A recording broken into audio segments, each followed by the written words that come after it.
Coming up next on Arizona Horizon, it's the Journalist Roundtable. We'll look at the week's top stories, including Arizona Senate records from the recount of Maricopa County's 2020 election being turned over to the FBI. That and more on the Journalist Roundtable next on Arizona Horizon. Arizona Horizon is made possible by contributions from the Friends of Arizona PBS, members of your public television station. Good evening and welcome to Arizona Horizon. I'm Steve Goldstein in for Ted Simons. It's Friday, and that means a lot of things, especially it's time for the Journalist Roundtable. Joining us tonight, Howie Fisher from Capital Media Services, Dennis Welch from CBS 5 and 3 TV, and Jim Small from the Arizona Mirror. Guys, thanks for being here. So Howie, it's 2020 all over again. Yes. So what's going on with State Senate President Warren Peterson? What do we know at this point about this subpoena, turning over certain records from the so-called recount from 2020 to the FBI? A lot of stuff there. Okay, obviously, I don't know if we need to revisit the fact that Donald Trump says I won. I'm now my third term as president. Everything else, that I really deserved Arizona's 11 electoral votes. What happened is the Senate, Karen Fann, who was the Senate president at the time, and Warren Peterson, who was her sort of a lieutenant, put together this audit. And I use the term very loosely because they hired a firm called Cyber Ninjas, which had never done an audit. Also came into business, disappeared from business, and they came up with a whole bunch of stuff that they said, look, there are irregularities in there. Although, most interestingly, when they actually counted the ballots given to them, it showed that Joe Biden won by an even larger margin than the official tally. Obviously, that hasn't ended things. We thought it was all buried, and now Trump, back in office, has a Department of Justice who's told to go after this stuff. They've gone ahead and subpoenaed these audit records. Now, what's in there? We're not sure. We know there are a lot of notes and stuff. What we know isn't in there, of course, are the ballots, because the state laws required them to be destroyed, like 23 months after the election. And there are reasons for that, which probably undermines the whole effort to say, wait, there were 42 different kinds of paper in here, including stuff from bamboo and imported from China. Well, and Attorney General Chris Mayes, Jim, made the point that her predecessor, Mark Brnovich, who we saw later when he ran for Senate, seemed to try to walk it back a little bit, the late Mark Brnovich, but his office did so much work and discovered there's nothing there. So why are we seeing this again? Well, because Trump can't handle the fact that he lost. I mean, really, is basically what this comes down to, right? Trump and his allies can't handle that he lost in 2020 in Arizona and nationally. And so we're going to relitigate all of this stuff all over again, and we're going to hear all of these same lies about the election brought up all over again, all these things that have been debunked, that have been shown why these claims are false, and there's no evidence to back them up. And there never has been any evidence to back them up. This, this ridiculous months-long, partisan review done by Trump allies could not dig up anything other than some vague, irregularities and things, which more or less boiled down to things they didn't understand, which they walked into this, reviewing an election not knowing anything about an election and how it's conducted and how it's administered. And they came up with these, they really were grasping at straws. I mean, this report that came out, essentially pointed at things and said, we think that maybe there's something here, maybe there's something there. We don't know what's going on here. And all of the election administrators and professionals came out and said, well, yeah, that's because you don't know what you're talking about. You're ignorant, and here's what the truth really is, and here's what the rebuttal is. And now we have to go through all this again, and we're seeing all of the exact same lies and the exact same claims, that these fabrications about the election come back up again with a lot of these same people who were involved in the audit and in all of this big lie conspiracy nonsense are now in the Trump administration, and they're the ones directing this probe. And that's where we're at right now. And unfortunately, too, I mean, it's all garbage. I mean, Trump did lose that election. That's why he's not auditing or seeking the records from the 2024 election, because he won that election. Apparently, that election was fine. But this does have an effect on voters and on the public. I did see a poll, I believe it was a PBS poll recently, that showed that 2/3 of voters still have trust in election systems. However, that number had dropped from 70-some% down to 61 or 60-some%. The reason why is because of stuff like this keeps happening. You just keep bringing it up there. And average voters, average people who are busy, working every day, getting on with their daily lives, they just see these headlines, and it kind of filters in there. And that's really important. It's the same thing going on with issues of early voting and mail-in voting. Yeah. This guy, go back to Kelly Ward, don't vote early, don't trust the ballots and everything else. Well, people didn't vote early, they didn't vote, and therefore the Democrats outpolled the Republicans. And to the extent that you make people distrust the system, they're just not going to vote. They're going to say, well, my vote doesn't count. Well, that's the thing. That's why, and Jim, we saw that in Arizona, as how I mentioned. We saw it in Georgia as well. Both of these states have 2 Democratic U.S. senators. I mean, how could that have possibly happened? But there's been an eroding of trust. Could we see even more of that? And I guess I wonder how much should people, as much as Adrian Fontes says, we're going to stop this, we're going to fight against it, how much could it affect voting in Arizona this year? Well, I think that remains to be seen, and you know, a lot of time between now and the election. But what we're seeing, I mean, what you're seeing is the Trump administration just came out. The Department of Justice, in these filings they're suing over these ballot data, right? They made an ostentatious claim, which is basically, we're not going to trust the results of this election. We're not going to believe that the results of the election in the fall, which, by the way, Republicans in polling are, you know, they're polling dismally, right? Very good chance Democrats are going to take over at least one chamber of commerce, that Democrats across the country up and down ballots are going to perform really well, and you're going to see Republicans lose. And the Department of Justice is now saying, well, we don't know that we're going to trust any of these elections because we haven't been able to successfully bully states into doing these, giving us this voter data for whatever purpose they are going to use it for, which is almost certainly, given the track record, to undermine confidence in elections and to target specific groups of voters they don't want to be able to cast ballots. And so it's a self-fulfilling prophecy. But I mean, I think really everything we've seen is, you know, the end goal is to shake confidence in elections in order to seize and control power through ways that normally, you know, American democracy would not put up. Well, what's the cost-benefit analysis? If you want to look big picture here, anytime there's a cost or a benefit, there's a cost. If you're spending energy, resources, time going after an election from 6 years ago that has been audited, poked, and prod over and over again, and nothing has come up that would say that even suggest that anything would change in that election, what's being lost on the other end? I mean, you've got these federal agents and people looking at that. I mean, I don't know. I'm looking at the headlines today. Maybe there are some other things that these people could be doing. I mean, you know, we're at war and overseas. There are other things going on. Yeah. Don't you have better time to use public resources? You mean like the Epstein files, maybe?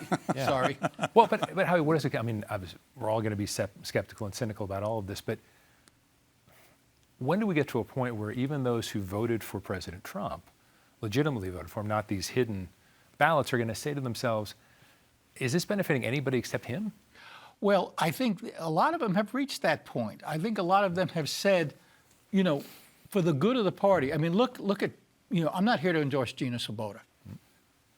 But, for example, there were all these conspiracy theories of why is it taking so long to do votes? And Gina, who is head of the Republican Party, did these great whiteboard presentations online and said, okay, here's what happens here. Here's how this goes down here. Here's how this works. And said to people, look, you've got legitimate questions, fine, but deal with the legitimate issues. Don't just keep throwing stuff at it. There are reasons that it takes so long. Now, we can get into the question of should we stop early voting on the Friday before, make it so that we can get results the same day. Maybe. If we got rid of all early voting and everyone had to show up their own precinct, we'd probably get results the same day. But do you realize how many voting places you need to set up? And the other problem with precinct voting, again, another part of this conspiracy theory, well, it's vote centers that are doing it. Vote centers allow me to go into any vote center near work, near the station, near anywhere else, and vote when I need to, as opposed to having to go back to Levine to go to my voting precinct there. And that's what gets lost in all this is that, oh, I'm sure if we just fix this, everything will be fine. Yeah. Now, I love to speculate, so Dennis, I will start with you. Just because I think, so President Trump has said that the SAVE Act, which a lot of people are worried would disenfranchise a lot of voters, he's not going to sign anything else, not going to see any other legislation from Congress unless they send him the SAVE Act that he can sign. And a lot of people, like Adrian Fontes has said, is this a way that the feds can take over local elections? Is all of this, I know we're not privy to some stuff, but does it all feel like part of a pattern? Man, I do not want to jump into that speculation pond because I could get myself in all sorts of trouble with that one. But yeah, I mean, I think, you know, the average people and people I talk to on the phone or out in the streets, I mean, they are kind of worried about where this is all going because, you know, if you look, if we look at the big picture here, It is looking like the midterms could be disastrous for Republicans. I'm not saying that they are going to end up that way. Politics things can change pretty quickly at this point.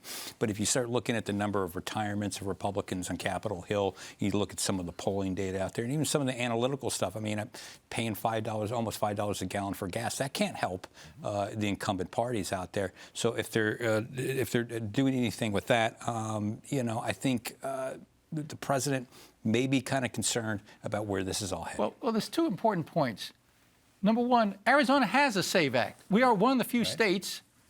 I mean, there was a blip going back to the 1990s, but Arizona is one of the few states you cannot register to vote unless you have provided proof of citizenship. Same thing, you can't get a driver's license unless you prove legal presence. So we're already there. The other really fun thing about this that everyone Fun in forgets quotes, right? Yeah. is that, okay, he's not going to sign anything. Does he not understand the nature of a pocket veto? If he doesn't sign something, it becomes law anyway. And there may be folks in Congress saying, whoa, wait, I see an opportunity here. I don't think he thinks these things out. Yeah. Jim, any thoughts on that? No, I mean, I think we know that Donald Trump wants to take over elections. I mean, he's talked about wanting to nationalize elections, wanting to come into, a handful of states that he feels are not good for him or not good for Republicans and take over their elections. And you can read into that what you will as to why he'd want to do that. The SAVE Act, I think, there's a lot of really credible arguments about how it will disenfranchise people. It'll disenfranchise Americans, and it'll force everyone to get a real ID, which. Personally, I just find that to be such an interesting position for Republicans to be taking now after spending the last 25 years watching Republicans rail against the Real ID, and I've been to more press conferences opposing that than I can count. But here we are now, where that is now, I guess like the beacon that we're going towards for elections. Yeah. There's a lot going on. I think it all cuts in a direction of trying to put the thumb on the scales to help Republicans and in particular to help Donald Trump look good in elections. Right. What's really important is you can't just take this in isolation. There's a couple of other things going on. Number one, we know that Homeland Security, has been around and asking for information, starting with some of this documentation. We also know that the Attorney General and the Secretary of State, who are currently fighting the Department of Justice in federal court over access to unredacted voter registration records, have sent a note to the counties. Look, we think DOJ is going to try to do this end run. Yeah. We have this nice case in court. They're going to do an end run. They're going to issue a grand jury subpoena. Do not obey it. Now, I don't know if I'm an elected official. I tell a federal marshal, you take your grand jury subpoena and put it where the sun don't shine. Yeah. But it is an interesting question that we're preparing for the next fight here. Yeah. So Dennis, you reported on anti-Semitism. That seems to be floating in the air quite a bit these days. But once Karen Taylor Robson dropped out of the gubernatorial GOP primary, we're left with a couple of congressmen, David Schweikert and Andy Biggs. Now, David Schweikert, for all my years of interviewing him, has a way of acting like he doesn't want to enter the fray, and yet many of his campaigns end up getting into the dirt pretty good. That's a really good summation, right? So what went on as far as he went on a radio show? What happened? Well, so what's happening here is like they printed up a flyer, passing it out at some events. I'm told it's going to start hitting mailboxes, and it accuses Andy Biggs of palling around with white supremacists, engaging in anti-Semitism, and he went on on a local radio show, not local. A radio show up in Payson, and basically said that the same thing. It marks a clear shift, I think, in this Republican primary where it could be getting the phrase pretty nasty at this point. But if you're Schweikert and you're looking at where this race is right now, what little polling we do have suggests that Biggs is probably going to become the nominee pretty easily. Even you look at the betting markets out there, if you trust the betting markets out there, I believe like Kalshi and whatnot in Polymart, I believe they have, Biggs 80-90% chance of winning the nomination out there. So you want to try to change this conversation and get some attention on you, maybe rough up your opponent a little bit. And I think there's also a play to try to turn this into some dollars so he can maybe get some new donors and get some money for that campaign. But some of the problem is self-inflicted. Mm-hmm. His first ads were, I'm going to be here, 15-second ads, I'm going to secure the border. But we've done that. He is doing, Twitter ex post things like that, discussing the national debt and discussing real issues like the fact that there are 3 times as many old people as the young people who are contributing to Social Security. Nice. I love, issues with numbers like that. Yeah. He hasn't figured out what it's going to take to appeal to voters here. Now, whether that's gas prices, water, things like that. I mean, heck, we had Andy Biggs saying, let's build another dam to capture the non-existent Colorado River water, but that too is another story. He hasn't figured out how to find the issues that care about Arizonans. This is a real desperation move. Now, look, does Andy Biggs pal around? Has he in the past palled around with some folks who called COVID a Jew disease? Yeah, okay, I'm gonna go with that, but I'm not sure that this is really what sticks. Yeah, and Jim, I guess I'm wondering, is that the best he has to offer? Because I'm wondering how big a percentage. We've seen some more Jewish folks with President Trump in Israel. They've gone a little bit more conservative, but that's still not that large a percentage. Is there anything else that, I imagine Schweiker doesn't dare mention January 6th because he wasn't exactly real forceful on that day. Yeah, I don't know. I do kind of wonder if it's sort of an opening salvo into this race, getting nasty and personal. And, this is just kind of the, this is the first shot. Because, and I don't know if this is even an issue that would necessarily resonate among Republican voters and kind of the MAGA voters you need to go, that I don't know that this is an attack that seems more like something you'd see in a general election from Democrats against Republicans, less so than Republican on Republican in a primary. So my guess is that we're going to see more, maybe not of this exact thing, but more in this vein where they are going to be much more pointed, much more personal attacks, much, like you said, getting in the mud. And that might be what we have for the next. And I think that's part of Schweiker's strategy at this point. I don't know how successful this strategy is in a primary, but he's on the radio saying, like, look, if you're going to engage in this type of behavior, the Democrats are going to beat up on you in the general election. So that's going to make, his opponent unwinnable in the fall. I don't know how successful those campaigns were. Off the top of my head, I can't ever remember a primary fight where that argument actually worked, where primary voters were like, well, you know what? You're right. We should probably get a more moderate candidate. It goes for both sides of the aisle because primaries, those voters are just overall as a group different than the general election voter. Yeah. So making that argument, I don't know if that's good use of his time. Howie, let's move on. I'm going to give you a chance to use the phrase. I'm going to use it for you. You were a child of the 60s. So tell us what J.D. Mesnard is trying to do with marijuana smoke. He's trying to ruin my high. Harsh your mellow, man. Harsh my mellow, dude. Let's talk about it here. Look, 2006 voters approved marijuana for medical use, and everybody suddenly had glaucoma. I'm sorry, that was 2010. 2020, they went ahead and legalized it for everyone. There are rules against, smoking in public places, things like that. The problem has become is you have these subdivisions where you've got 20 homes per acre. You're out in your backyard, and you're sitting by your pool, you got a beer and maybe a doobie. The odor goes over your neighbor's fence. Now, Mesnard says, J.D. Mesnard, who is a Republican from Chandler, said, I have to take my kids inside because I'm concerned. My other neighbors have a problem. The problem, I think, is he's singling out one thing. There are already laws against public nuisances. But he's saying that marijuana smoke in particular, not just smoke, odor. Right. The smell of odor of marijuana is, in fact, a nuisance. He originally tried to make it a criminal offense, and that didn't go anywhere. And he still got a civil offense unless you're doing it knowingly. And as Lauren Kuby pointed out, she's a Democrat from Tempe, she said, okay, I like where it's going. What about barbecue? He said, I'm a vegan. I hate the smell of your burning meat in the summertime. And so I think I appreciate the nature of the problem. I appreciate the parents are concerned. But then again, what makes marijuana smoke better or worse than anything else? Yeah, slippery slope, guys. Isn't that always kind of the question? How do you enforce it? And a lot of these things, they want to go down and pass those laws. I will tell you, like a lot of folks I talk to, they don't like the smell of weed. And they're like, yeah, I like that idea. I'm like, okay, I get that.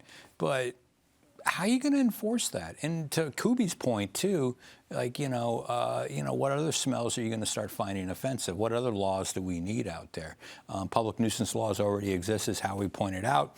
If it gets to that point, that's really that bad. I mean, I think you could do something there, right? Well, Jim, I said slippery slope.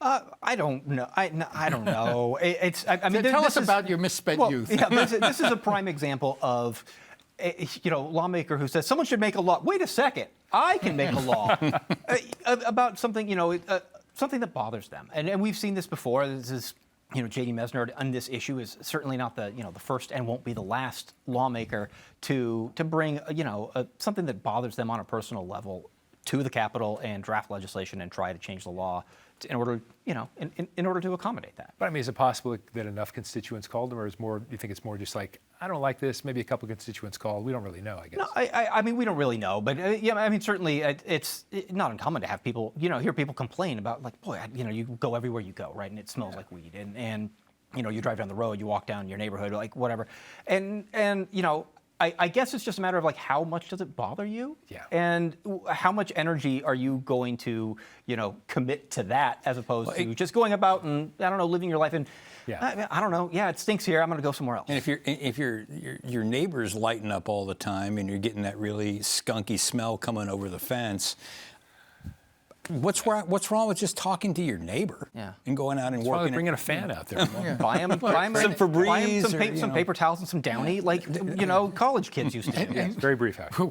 Wait, how do you know that?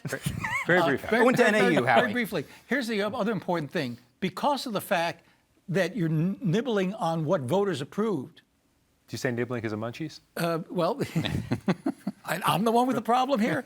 Really? You may need to take this back to voters, because the law says legislators can't interfere with anything that was voters approved without furthering the purpose. And if he has to go back to voters, I don't know if they're going to approve it. Okay. Dennis, Howie, Jim, guys, thanks for being here. That is all for this edition of Arizona Horizon. I'm Steve Goldstein in for Ted Simons. Thanks for watching, and have a great weekend.